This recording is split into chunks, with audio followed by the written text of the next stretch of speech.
இந்த நாளிலே நாம் கர்த்தருடைய வார்த்தையை கேட்கும்படியாக அவருடைய சமூகத்திலே கூடியிருக்கிறோம். வாசிக்கலாம். சங்கீதங்களின் புஸ்தகம் 134 அதிகாரம் 3 வசனத்தை வாசிக்கலாம். வானத்தையும் பூமியையும் உண்டாக்கின கர்த்தர் சீயோனிலிருந்து உன்னை ஆசீர்வதிப்பாராக. வானத்தையும் பூமியும் உண்டாக்கின கர்த்தர் சீயோனிலிருந்து உன்னை ஆசீர்வதிப்பாராக. நம் தேவனாகிய கர்த்தர் சாதாரண தேவன் அல்ல, அசாதாரண தேவன். அவர் சர்வ வல்லமை உள்ள தேவன். அவரே வானத்தையும் பூமியையும் உண்டாக்கின தேவன். அவர் உன்னதமான தேவன், உன்னதங்களிலே வீற்றிருக்கிறவர். நாம் கர்த்தரை பார்க்கும் பொழுது நாம் உயர்ந்த ஒரு இடத்திலே இருக்கிறவர் தான் நம் கர்த்தர். இன்றைக்கு கடவுளை நாம் தேடி பல ஜனங்கள் உயர்ந்த இடத்திற்கு அவர்கள் ஏறுகிறார்கள்.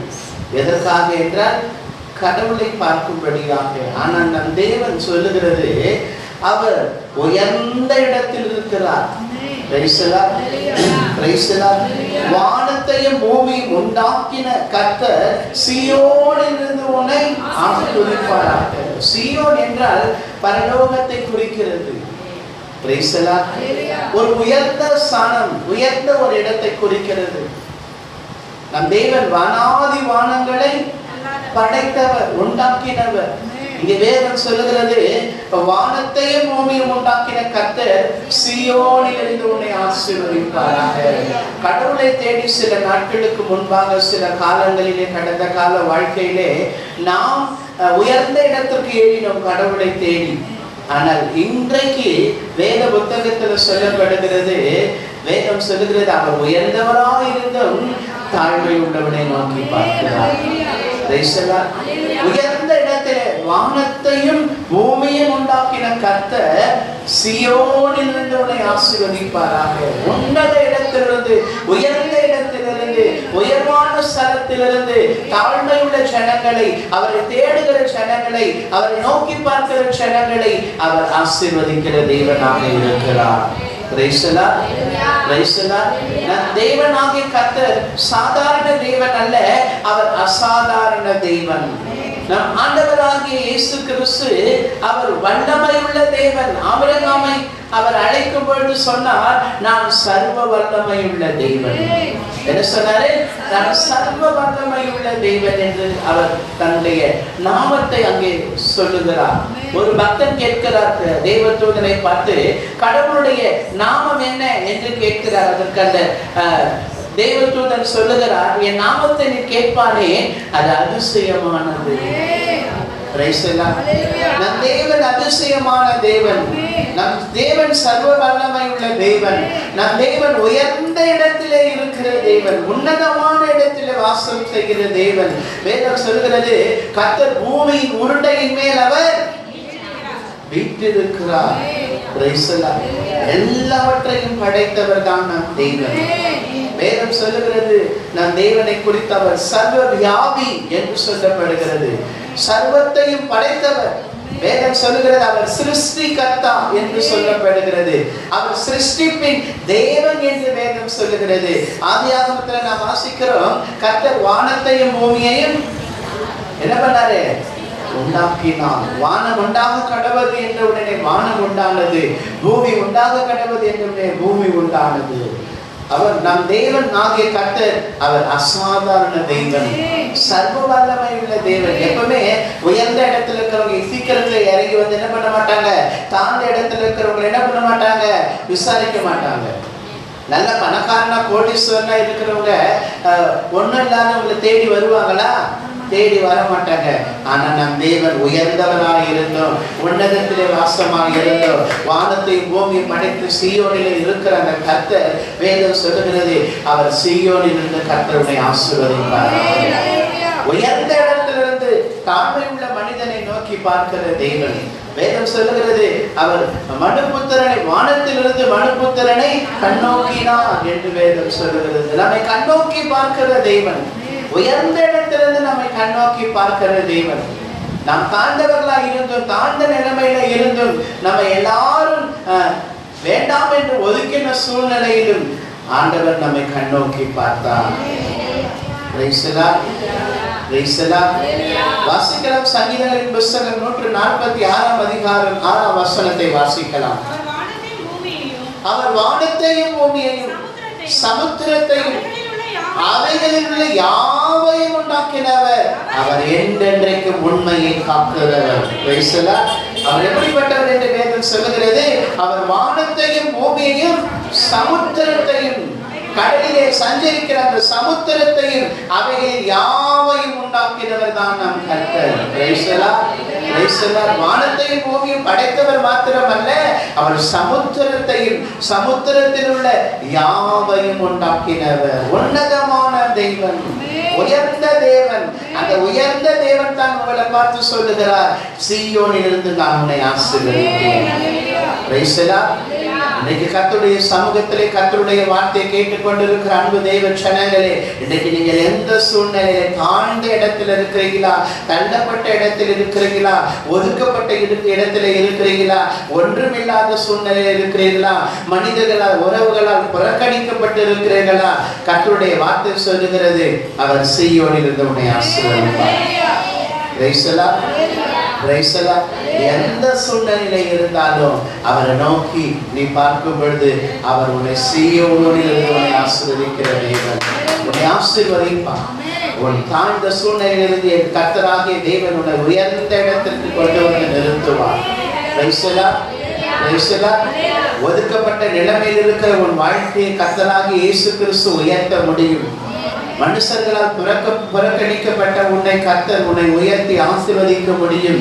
அவர் உன்னை ஆசீர்வதிக்கிற தேவன். இங்கே வேதம் சொல்லுகிறது, அவர் வானத்தையும் பூமியையும் சமுத்திரத்தையும் அவைகளில் உள்ள யாவையும் உண்டாக்கினவர். அவர் என்றென்றைக்கு உண்மையை காக்கிறவர். வாசிக்கலாம். அவர் ஒடுக்கப்பட்டவர்களுக்கு நியாயம் செய்கிறார், பசியாயிருக்கிறவர்களுக்கு ஆகாரம் கொடுக்கிறார், கட்டுண்டவர்களை கர்த்தர் விடுதலையாக்குகிறார், குருடரின் கண்களை கர்த்தர் திறக்குகிறார், மடங்கடிக்கப்பட்டவர்களை கர்த்தர் தூக்கி விடுகிறார், நீதிமான்களை கர்த்தர் சிநேகிக்கிறார், பரதேசிகளை கர்த்தர் காப்பாற்றுகிறார், அவர் திக்கற்ற பிள்ளைகளையும் விதவையும் ஆதரிக்கிறார், துன்மார்க்கரின் வழியையோ கவிழ்த்து போடுகிறார். அவர் உயர்ந்தவராய் இருந்தோம், தாழ்மை உள்ளவர்களை, தாழ்ந்த இடத்துல திக்கற்றவர்களை, விதவைகளை அவர் யாரெல்லாம் நோக்கி பார்க்கிறார்களோ அவர்களை எல்லாம் ஆசீர்வதிக்கிற தெய்வம். இன்றைக்கு கர்த்தருடைய வார்த்தையை கேட்டுக்கொண்டிருக்கிற அன்பு தேவ ஜனங்களே, இன்றைக்கு நீங்கள் எந்த சூழ்நிலையில இருந்தாலும், மனுஷரால் புறக்கணிக்கப்பட்டிருந்தாலும், தள்ளப்பட்டிருந்தாலும், ஒதுக்கப்பட்டிருந்தாலும், இன்றைக்கு குறைவோடு நீங்கள் வாழ்ந்து கொண்டிருந்தாலும் சோர்ந்து போகாதீங்க. கர்த்தர் உங்களை ஆசீர்வதிக்கிற தெய்வம், கர்த்தர் உங்களை உயர்த்துகிற தெய்வன், கர்த்தர் உங்கள் பேரை பெருமைப்படுத்துகிற தேவன். அவர் சீயோனில் இருந்து உன்னை ஆசீர்வதிப்பார். உயர்ந்த இடத்தில் இருக்கிற உன் தேவன் உன்னை ஆசீர்வதிக்க அவர் வல்லவராக இருக்கிறார். எல்லா சூழ்நிலைகளை கர்த்தர் மாற்றுவார். மனிதர்கள் இன்றைக்கு நம்மை புறக்கணிக்கலாம், மனிதர்கள் இன்றைக்கு நம்மை தள்ளலாம், மனிதர்கள் நமக்கு சாபத்தை கொடுக்கலாம், நீ நல்லாவே இருக்க மாட்ட, நீ ஆசீர்வாதமாக இருக்க மாட்டேன்னு சொல்லுவாங்க. அல்லது நீ ஆசீர்வாதமாய் வந்துவிட்டால் உனக்கு தெரியாமல் சூழ்ச்சியாய் தந்திரமாய் நீ நல்லா இருக்கக்கூடாது என்று பல சூழ்ச்சிகளை தந்திரங்களை செய்கிற மனிதர்கள். ஆனாலும் கர்த்தர் உன்னை ஆசீர்வதிக்கிற தேவன். வாசிக்கலாம். என்னாகமம் 24 அதிகாரம் 10 வசனத்தை வாசிக்கலாம். அப்பொழுது பாலாக் பீலேயாமே கோபம் உண்டவனாகி கையோடு கைத்தட்டி பீலேயாமை நோக்கி, என் சத்துருக்களை சபிக்க உன்னை அழைத்தனுப்பினேன், நீயோ இந்த 3 முறையும் அவரை ஆசீர்வதிக்கவே ஆசீர்வதித்தீர். பாலாக் என்கிற ஒரு ராஜா தேவனால் தெரிந்து கொள்ளப்பட்ட இஸ்ரவேல் ஜனங்களை சபிக்கும்படியாக பீலேயாம் தீர்க்கதரிசியை கொண்டு வந்தார். ஆனால் வேதம் சொல்லுகிறது, அந்த ராஜா சொல்லுகிறார், நான் இந்த ஜனங்களை சபிக்கும்படி உன்னை அழைத்து அனுப்பினேன், நீயோ இந்த 3 முறையும் அவர்களை ஆசீர்வதித்தீர். உன்னை சபிக்கிற ஜனங்கள் மத்தியிலே, உனக்கு விரோதமாய், உன் ஆசீர்வாதத்துக்கு விரோதமாய் எழும்பி பல சூழ்ச்சிகளை, பல தந்திரங்களை செய்கிற மனிதர்கள் மத்தியிலே கர்த்தர் உன்னை ஆசீர்வதிக்கிறவராய் இருக்கிறார். வேதம் சொல்லுகிறது, உனக்கு விரோதமாய் உருவாக்கப்படுகிற எந்த ஆயுதமும் வாய்க்காதே போகாது. இன்றைக்கு சத்துருக்கள் எழும்பி நிற்கலாம் உனக்கு விரோதமாக. இன்றைக்கு பல மனிதர்கள் உன் குடும்பத்துக்கு விரோதமாக எழும்பி நிற்கலாம். இன்றைக்கு பல மனிதர்கள் உன் தொழில், உன் வியாபாரத்திற்கு, உன் ஆசீர்வாதத்திற்கு விரோதமாக எழும்பி பல சூழ்ச்சிகளை, பல தந்திரங்களை அவர்கள் செய்யலாம். ஆனாலும் வேதம் சொல்லுகிறது, நம்மை சபிக்கிற தேவன் அல்ல, நம்மை ஆசீர்வதிக்கிற தேவன். பாலாக் ராஜா இஸ்ரவேல் ஜனங்களை சபிக்கும்படியாக கூலிக்கு ஆள் பொருத்தி கொண்டு வந்தான். தேவன் பேழையாம் தீர்க்கதரிசியிடம் சொன்னார், அவர்களை ஆசீர்வதிக்கவே நான் உன்னை அழைத்திருக்கிறேன். அவர்கள் ஆசீர்வதிக்கப்பட்டவர்கள். என்ன சொன்னார் ஆண்டவரே? அவர்கள் ஆசீர்வதிக்கப்பட்டவர்கள். இன்றைக்கு கர்த்தருடைய வார்த்தையை கேட்டுக்கொண்டிருக்கிற அன்பு தேவ ஜனங்களே, நீங்கள் ஆசீர்வதிக்கப்பட்டவர்கள். யாரால் ஆசீர்வதிக்கப்பட்டவர்கள்? வானத்தையும் பூமியையும் படைத்த கர்த்தரால் நீங்கள் ஆசீர்வதிக்கப்பட்டவர்கள். உன்னதத்திலே சீயோனிலிருந்து உன்னை ஆசீர்வதிக்கிற தேவன் அவர் உன்னோடு கூட இருக்கிறார். உன் குடும்பத்துக்கு விரோதமாக, உனக்கு விரோதமாக, உன் வாழ்க்கைக்கு விரோதமாக, உன் தொழிலுக்கு விரோதமாக, உன்னுடைய ஆசீர்வாதத்துக்கு விரோதமாக பல சத்துருக்களும் பல மனிதர்களும் எழுப்பி தந்திரங்களும் சூழ்ச்சிகளையும் செய்தாலும் ஒன்றும் உனக்கு வாய்க்காது. உன்னை ஆசீர்வதிக்கிறவர் பெரியவர். அந்த மனுஷன் அங்கே அந்த ராஜா சொல்லுகிறார், அப்பொழுது பாலாக் பிலேயாமின் கோபம் உண்டவன் ஆகி கையோடு கைதட்டி பிலேயாமை நோக்கி, என் சத்துருக்களை சபிக்க உன்னை அழைத்தனுப்பினேன், நீயோ இந்த 3 முறையும் அவர்களை ஆசீர்வதிக்கிறேன் ஆசீர்வதிக்கிறேன். காரணம் இல்லாமல் இட்ட சாபம் பலிக்காது. ஆனா காரணத்தோடு இட்டா பலிக்கொண்டான அர்த்தம். அப்போ எந்த காரணத்துக்கும் நாம என்ன ஆயிடக்கூடாது? ஆளாயிடக்கூடாது. காரணம் இல்லாமல் இட்ட சாபம் என்னாது? தங்காது, பலிக்காது. ஆனால் காரணத்தோடு சாபம் இட்டாது என்ன ஆயிடாது? பலிச்சிடும். அதனால்தான் நாம யாருடைய கண்ணீருக்கும் யாருடைய வாழ்க்கைக்கு விரோதமாக எதையும் செய்துவிடக் கூடாது. நம் தேவன் ஆசீர்வதிக்கிற தேவன் தான். ஆனாலும் அவர் நியாயம் உள்ள தேவன். வேதம் சொல்லுகிறது, அவர் நீதியுள்ள தேவன், அவர் நியாயமுள்ள தேவன். திக்கற்றவர்களை, விதவைகளை அவர் ஆசீர்வதிக்கிற தேவன். ஒடுக்கப்படுகிறவர்களுக்கு அவர் நியாயம் செய்கிற தேவன். அவர் நீதியுள்ள நியாயாதிபதி. அவர் உயர்ந்தவராயிருந்தும் தாழ்மை உள்ளவனை நோக்கி பார்க்கிறார். இன்றைக்கு கர்த்தருடைய வார்த்தையை கேட்டுக்கொண்டிருக்கிற அன்பு தேவ ஜனங்களே, நீங்கள் எந்த சூழ்நிலையில இன்றைக்கு இருந்தாலும், நீங்கள் தாழ்ந்த இடத்திலே இருந்தாலும், தள்ளப்பட்ட இடத்திலே இருந்தாலும், புறக்கணிக்கப்பட்ட இடத்திலே இருந்தாலும், ஒதுக்கப்பட்ட இடத்திலே இருந்தாலும் சோர்ந்து போகாதீர்கள். வேதம் சொல்லுகிறது, கர்த்தருடைய ஆசீர்வாதம் உங்களுக்கு ஐஸ்வர்யத்தை கொடுக்கும். கர்த்தர் சீயோனிலிருந்து உன்னை ஆசீர்வதிக்கிற தேவன். சங்கீதம் 134 அதிகாரம் கடைசி வசனம் சொல்லுகிறது, கர்த்தர் வானத்தையும் பூமியையும் உண்டாக்கினவர், கர்த்தர் சீயோனிலிருந்து உன்னை ஆசீர்வதிப்பாராக. அவர் உயர்ந்த தேவன். ஆனாலும் உயர்ந்த இடத்துல உன்னை ஆசீர்வதிக்க அவர் விரும்புகிறார். உன்னை ஆசீர்வதிக்கிற தேவன். உனக்கு விரோதமாக எத்தனை சத்துருக்கள், எத்தனை மனிதர்கள் எழும்பினாலும், அவர்கள் எத்தனை காரியங்களை உனக்கு விரோதமாக செய்தாலும் ஒன்றும் அது வாய்க்காது. வாய்க்குமா? வாய்க்காது. ஏனென்றால் அவர் வானத்தையும் பூமியும் படைத்த தேவன். அவர் என்னை ஆசீர்வதிக்க விரும்புகிறார். அவர் உங்களை ஆசீர்வதிக்க விரும்புகிறார். உங்கள் தரித்திரங்கள் மாறும், உங்கள் சூழ்நிலைகள் மாறும், உங்கள் நெருக்கங்கள் மாறும். நீங்கள் புறக்கணிக்கப்பட்ட இடத்திலே இருந்து கர்த்தர் உன்னை உயர்த்துவார். ஆபிரகாமை நாம் பார்க்கும் பொழுது ஆபிரகாம் கூடாரவாசியாய் வாழ்ந்து கொண்டிருந்தார். ஒன்றுமில்லாத சூழ்நிலையிலே வாழ்ந்து கொண்டிருந்தார். ஆபிரகாமை கர்த்தர் அழைக்கும் பொழுது அவர் வாக்கு கொடுத்தார், பிராமிஸ் பண்ணாரு. என்ன பிராமிஸ் பண்ணாரு? சத்தியமாக சொன்னார், பிராமிஸ் பண்ணார். என்ன பிராமிஸ்? நிச்சயமாகவே நான் உன்னை ஆசீர்வதிப்பேன். என்ன சொன்னாரு? நிச்சயமாகவே நான் உன்னை ஆசீர்வதிக்கவே ஆசீர்வதித்து உன் பேரை பெருமைப்படுத்துவேன். நீ ஆசீர்வாதமாக இருப்பாய். உங்க பேரை இன்னைக்கு கெடுக்க எத்தனை மனிதர்கள் எழுப்பினாலும், உங்க குடும்ப பேரை, உங்க பேரை கெடுக்க எத்தனை சத்துருக்கள் எழுப்பினாலும், வாக்குத்தத்தம் சொல்லுகிறது, கர்த்தருடைய வார்த்தை சொல்லுகிறது, உன் பேரை பெருமைப்படுத்துகிறேன்.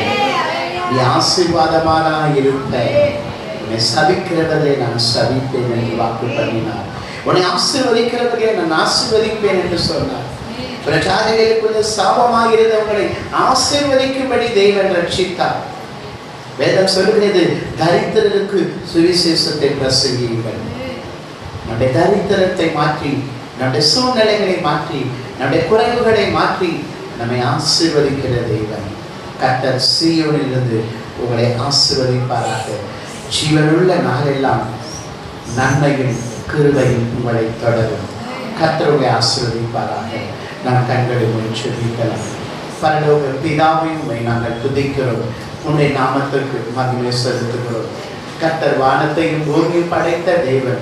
சீயோனிலிருந்து உன்னை ஆசீர்வதிப்பேன் என்று சொன்னவரே, இன்றைக்கு உங்கள் பிள்ளைகளை ஆசீர்வதிங்கப்பா. குறைவுகள் மத்தியிலே, நெருக்கத்தின் மத்தியிலே, பற்றாக்குறையின் மத்தியிலே, போராட்டத்தின் மத்தியிலே இருக்கிற உங்கள் பிள்ளைகளுடைய சூழ்நிலைகளை எல்லாம் மாற்றுங்கப்பா. உங்களை ஆசீர்வதிங்க. உடைய வியாபாரங்கள், வருமானங்கள் ஆசீர்வதிக்கப்படட்டும். இவர்களுக்கு விரோதமாய் உருவாக்கப்படுகிற எந்த ஆயுதம் வாய்க்காதே போகட்டும். ஆசீர்வதிக்க இயேசுவின் நாமத்தில் பிதாவே. என் ஆத்துமாவே கர்த்தரை ஸ்தோத்திரி. என் முழு உள்ளமே உடைய பரிசுத்த நாமத்தை ஸ்தோத்திரி. என் ஆத்துமாவே கர்த்தரை ஸ்தோத்திரி. அவர் செய்த சகல